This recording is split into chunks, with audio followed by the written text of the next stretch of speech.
Olá, hoje nós vamos apresentar sobre os corticoides oral e nasal. Começando aqui o nosso sumário, vamos iniciar pela introdução e classificação. Os corticoides, eles são hormônios essenciais produzidos nas glândulas adrenais e também são sintetizados em laboratórios para uso medicinal. Eles se dividem em dois grandes grupos, os glicocorticoides, como o cortisol e a dexametasona, que controlam o metabolismo e têm ação anti-inflamatória, e os mineralocorticoides, como a aldosterona, que regula o equilíbrio de sódio e água no corpo. Esses hormônios eles são a base de tratamentos para doenças que vão desde alergias simples até condições autoimunes. Nos glicocorticoides, eles são classificados por ter influência no metabolismo e serem anti-inflamatórios, e os mineralocorticoides eles atuam no equilíbrio hidroeletrolítico. Aqui a gente tem uma tabela com as principais diferenças entre glicocorticoides e mineralocorticoides, tendo como representante principal dos glicocorticoides o cortisol e dos mineralocorticoides a aldosterona. E a gente tem que a principal diferença entre eles é que os glicocorticoides eles são usados para reduzir inflamações e suprimir o sistema imune, por exemplo, em casos de asma ou artrite reumatoide, porque eles atuam no eixo hipotálamo, hipófise e adrenal. Já os mineralocorticoides, como a fludrocortisona, eles atuam nos rins para reter sódio e água, que é muito importante, por exemplo, na doença de Edson, que a gente tem uma deficiência hormonal natural. Eles atuam no sistema renina-angiotensina-aldosterona. E aqui a gente tem a diferença entre corticoides sintéticos e naturais. Os naturais eles são produzidos pelo corpo, são endógenos, como o cortisol e a aldosterona, e os sintéticos eles são fármacos modificados em laboratórios, e eles são modificados para aumentar a potência, duração, seletividade. Por exemplo, a maior potência, a dexametasona, ela chega a ser 25 vezes mais potente que o cortisol. Na duração prolongada, a gente tem o betametasona de exemplo, e eles têm menos efeitos mineralocorticoides, ou seja, causam menos edema, como a prednisona. E por que alguns corticosteroides são usados mais em inflamações e outros em desequilíbrios eletrolíticos? É por conta do seu sítio de ação.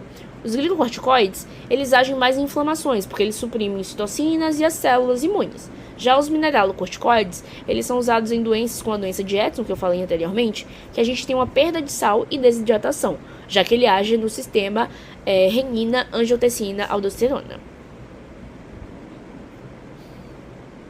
Sobre a farmacocinética, vamos abordar a absorção, distribuição, metabolização e eliminação dos glicocorticoides ou corticosteroides. Antes disso, precisamos entender a estrutura que confere as propriedades desses fármacos. Como exemplo, eu utilizei a prednisona, um dos corticosteroides mais utilizados. Ela possui os anéis típicos de esteroides que predominam na apolaridade da molécula, tornando-a lipofílica, essencial para a biodisponibilidade e transporte da mesma. Ela tem também os grupos funcionais que desempenham um papel fundamental na ligação com receptores e, consequentemente, na interação com o DNA. Agora, começando com o processo de absorção, a gente tem diferentes vias de administração que acarretam efeitos diversos. Então, pela via oral e parenteral, visto que corticoides têm receptores em praticamente todas as células, há efeitos sistêmicos, aqui representada pela hidrocortisona.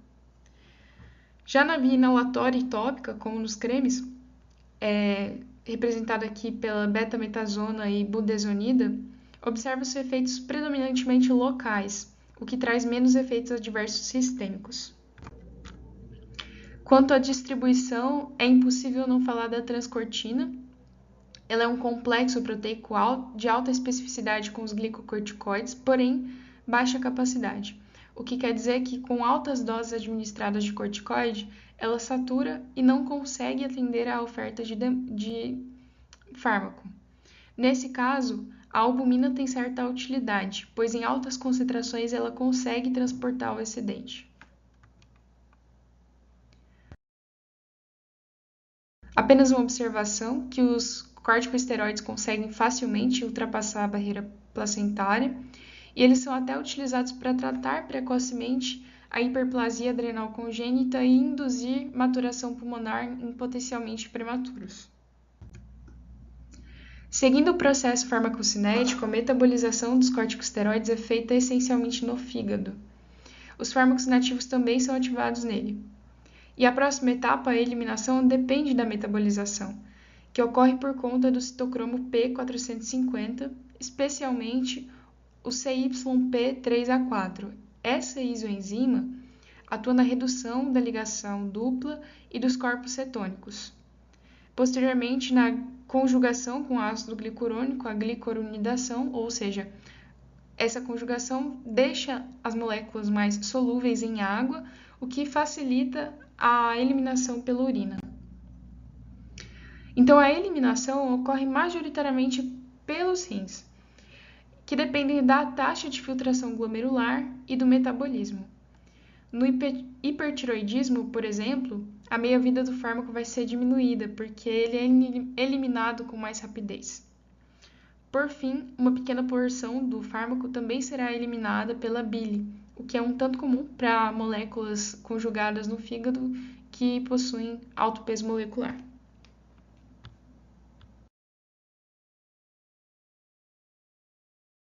Agora, falando sobre o mecanismo de ação dos corticoides, a gente vai ver que tanto os orais quanto os nasais, né? Apesar de vias diferentes, o mecanismo intracelular, ele é o mesmo. E o primeiro ponto importante é que os corticoides, eles são moléculas lipofílicas, ou seja, elas conseguem atravessar facilmente a membrana da célula por difusão passiva. E isso significa que eles entram direto na célula sem precisar de receptores na superfície. Uma vez dentro do citoplasma, eles se ligam a um receptor específico, chamado receptor glicocorticoide, o famoso GR, e esse receptor, quando está inativo, ele fica associado a proteínas que impedem a sua ação. Então, quando o corticoide ele se liga a ele, o receptor ele é ativado, como a gente pode ver aqui na imagem. Então, esse complexo corticoide-receptor, ele vai entrar no núcleo da célula e lá no núcleo que ele vai atuar diretamente no DNA, modulando as expressões de gene. Aí ele pode fazer duas coisas principais, que é transativar, ou seja, ativar genes anti-inflamatórios, como o da lipocortina 1, que inibe a enzima fosfolipase A2, e da IL-10, que reduz a inflamação. E transreprimir, ou seja, bloquear genes inflamatórios, como responsáveis por produzir IL-1, IL-6 e TNF-alfa. O resultado de tudo isso é que vai ter uma menor produção de prostaglandina e leucotrienos, que são mediadores da inflamação, redução da permeabilidade dos vasos, o que reduz edema e rubor, e menos ativação de células do sistema imune, como os linfócitos e macrófagos. E por isso os corticoides, eles são tão eficazes, né? Ele não trata só os sintomas, mas é como corta também a inflamação na origem, lá no núcleo da célula, antes mesmo da cascata inflamatória começar. Então, basicamente, o corticoide ele entra na célula, vai até o DNA e reprograma a inflamação, desligando os genes inflamatórios e ligando os genes anti-inflamatórios. Então, falando sobre os efeitos adversos dos corticoides, nós temos que corticoides são amplamente utilizados na prática médica por serem potentes anti-inflamatórios e imunossupressores. No entanto, o uso dessas medicações, especialmente pelo meio oral ou então por períodos prolongados, está associado a uma série de efeitos adversos. Esses efeitos podem variar bastante dependendo de 3 fatores principais: a dose utilizada, a duração do tratamento e principalmente a via de administração. Nesse sentido, os corticoides orais tendem a causar mais efeitos sistêmicos do que os corticoides tópicos, como os intranasais. Por isso, é essencial que o uso dos corticoides seja sempre baseado em uma análise rigorosa de risco-benefício, buscando a menor dose possível e o menor tempo de uso necessário para o controle da doença do paciente. Agora, falando sobre os efeitos adversos dos corticoides orais, nós temos que esses efeitos estão associados a uma ampla gama de efeitos adversos sistêmicos, pois atingem praticamente todos os tecidos do corpo. Começando pelos efeitos psiquiátricos, nós temos que os corticoides orais podem causar desde insônia e irritabilidade até episódios psicóticos, especialmente quando em doses altas. No sistema endócrino, um dos efeitos mais marcantes é a síndrome de Cushing iatrogênica, caracterizada por redistribuição de gordura corporal, dando um aspecto do rosto de face em lua cheia e causando também fraqueza muscular e alterações cutâneas. Também pode ocorrer hiperglicemia, agravando ou então desencadeando diabetes mellitus, além de osteoporose pela inibição da atividade dos osteoblastos e aumento da reabsorção óssea. No sistema imunológico, nós temos uma supressão do eixo hipotálamo, hipófise e adrenal, que pode levar a uma insuficiência adrenal se a medicação for suspensa abruptamente. Além disso, o uso prolongado reduz a resposta imune, favorecendo infecções oportunistas. Com relação ao sistema gastrointestinal, temos um aumento no risco de gastrites e úlceras pépticas, especialmente em pacientes que usam anti-inflamatórios não esteroidais concomitantemente ao uso de corticoides orais. E por fim, nós temos outros efeitos como retenção de sódio e água, podendo levar à hipertensão arterial, e também a miopatia proximal com enfraquecimento muscular. Agora, com relação aos efeitos adversos dos corticoides nasais, nós temos que os corticoides intranasais têm um perfil de segurança muito mais favorável aos pacientes, porque sua absorção sistêmica é mínima quando usados nas doses recomendadas. No entanto, os efeitos adversos locais são bastante comuns. E os principais são irritação da mucosa nasal, secura, espirro, solquidão e especialmente a epistaxe leve, que pode ocorrer devido ao ressecamento da mucosa. O uso contínuo em doses elevadas pode causar a supressão do eixo adrenal, especialmente em crianças, por mais que isso seja raro. E, inclusive, existe uma preocupação com a possível redução do crescimento infantil, mas os estudos ainda são inconclusivos e a recomendação é de acompanhar o crescimento das crianças que estão em uso contínuo de corticoides intranasais, especialmente se houver associação com outras formas de corticoide, como, por exemplo, inalatório.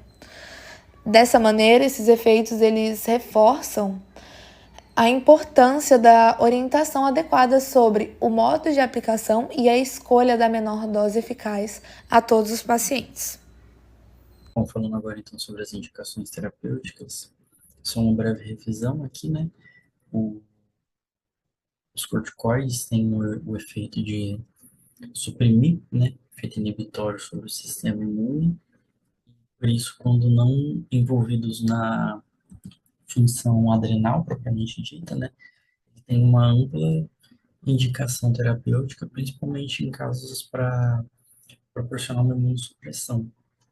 Então, em casos de reações alérgicas, são muito utilizados, por exemplo, na asma, com os corticoides inalatórios, mas também em casos de dermatite de contato, né, na pele, então uso tópico, rinite alérgica, pode ser usado também em distúrbios vasculares, por exemplo, lúpus, né, distúrbios autoimunes, doenças oculares, gastrointestinais inflamatórias, distúrbios hematológicos, inflamações sistêmicas, casos de infecções, condições inflamatórias dos ossos, como, né, casos de artrite, de novo, né, na questão de inflamação, pode ser usado aqui só citando, né, que são vários exemplos, casos de náusea, vômitos, distúrbios neurológicos, para causar uma imunossupressão quando vai ser realizado transplante de órgãos, doenças pulmonares, de novo que a asma,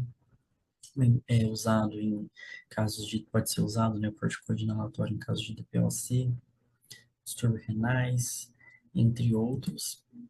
E aí a gente também tem os casos em que há alteração da função suprarrenal. Então aí aqui no caso a gente está falando da glândula, né? E aí são casos de insuficiência adrenocortical, por exemplo, a doença de Addison, que é uma insuficiência crônica, ou insuficiência aguda, casos de hipo e hiperfunção adrenocorticais, como hiperplasia adrenal congênita ou suprarrenal congênita, que é principalmente preocupante em casos de meninas, né? Meninas por causa da genitalia, é possível causar genitalia ambígua, síndrome de Cushing, resistência primária generalizada aos glicocorticoides, aldosteronismo, uso de glicocorticoides para fins diagnósticos, né? Aqui a gente tem, eles são usados para diagnóstico de síndrome de Cushing, e tem também o caso de estimulação da maturação pulmonar no feto, né? Quando não foi não houve essa maturação pulmonar, e aí a gente faz o uso de glicocorticoides na gestante para poder estimular essa maturação do feto. Sobre a monitorização, né, do tratamento com glicocorticoides, a gente vai discutir as principais estratégias para minimizar esses efeitos adversos e monitorar os riscos e prevenir complicações. Os glicocorticoides são extremamente eficazes, mas seu uso prolongado pode trazer sérias complicações. Por isso, é necessário, como princípio fundamental, usar sempre a menor dose eficaz pelo menor tempo possível.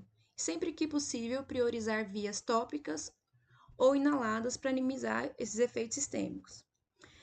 Outro cuidado essencial é o desmame progressivo. A retirada abrupta pode provocar insuficiência renal aguda. Normalmente, reduzimos a dose de forma gradual, cerca de 10 a 20% por semana.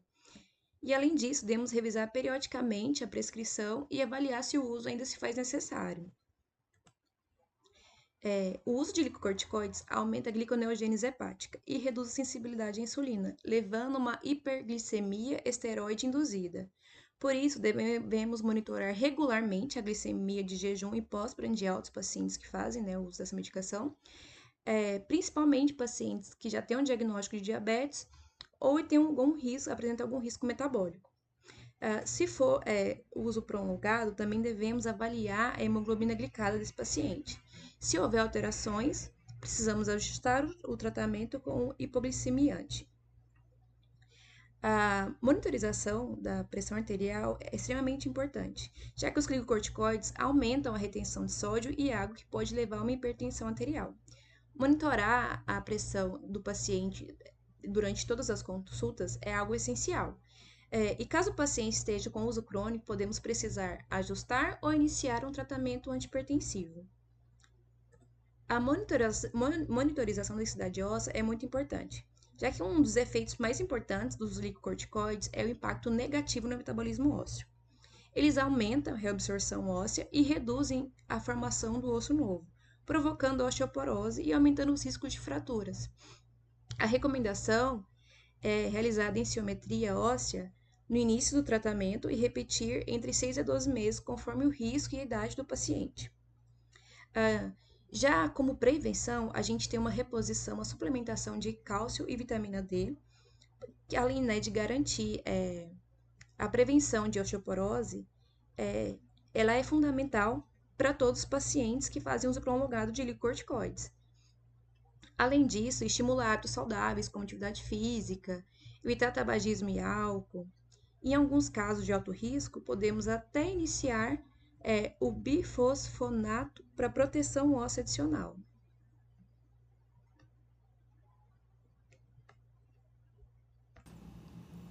Agora vamos falar sobre as principais interações medicamentosas envolvendo os corticoides, pois eles exigem um cuidado redobrado quanto às suas interações com outros medicamentos.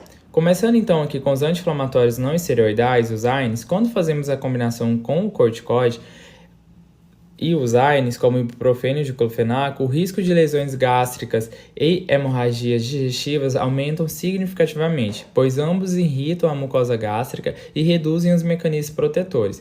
Por isso, essa associação deve ser feita com cautela e, se necessária, acompanhada de um protetor gástrico. Já em relação aos antidiabéticos, orais ou insulina, os corticoides eles têm efeito hiperglicemiante, pois aumentam a resistência à insulina e estimula a gliconeogênese hepática. E isso pode reduzir a eficácia dos antidiabéticos e dificultar o controle glicêmico. Logo, nesses casos, é necessário ajustar as doses e monitorar a glicemia com frequência. Já em relação aos diuréticos, tiazídicos e de álcia, essa combinação pode aumentar o risco de hipocalemia, ou seja, queda dos níveis de potássio no sangue. Isso é especialmente perigoso em pacientes que também fazem uso de digitálicos, já que podem precipitar arritmias. Portanto, é importante monitorar os eletrólitos nesses pacientes. Já com os anticoagulantes orais, como a varfarina, os corticoides eles podem aumentar quanto reduzir o risco os efeitos da varfarina. E isso depende da resposta do individual do paciente. Logo, quando se é feito essa associação, o monitoramento ele deve ser mais rigoroso para que se evite sangramentos ou trombose. Já em relação às vacinas, devido ao efeito imunossupressor do corticoide, eles podem comprometer a resposta vacinal. Por isso, o uso concomitante com vacinas de vírus, principalmente atenuados, como da febre amarela ou da tríplice viral, é contraindicado. Além disso, mesmo ainda em vacinas inativadas, elas podem ter a sua eficácia reduzida com a associação de corticoides orais. Já em relação aos anticoncepcionais hormonais, os contraceptivos hormonais podem aumentar a meia-vida dos corticoides, o que pode levar à intensificação dos efeitos colaterais, como a retenção hídrica, aumento da pressão arterial e risco de cardiovascular. E então é importante acompanhar os sinais clínicos nesses pacientes. Portanto, o uso de corticoides deve ser sempre acompanhado de uma análise criteriosa das medicações em uso pelo paciente, pois, como vimos, essas interações podem ter consequências clínicas relevantes, especialmente em tratamentos prolongados. Essas são as nossas referências. Muito obrigado.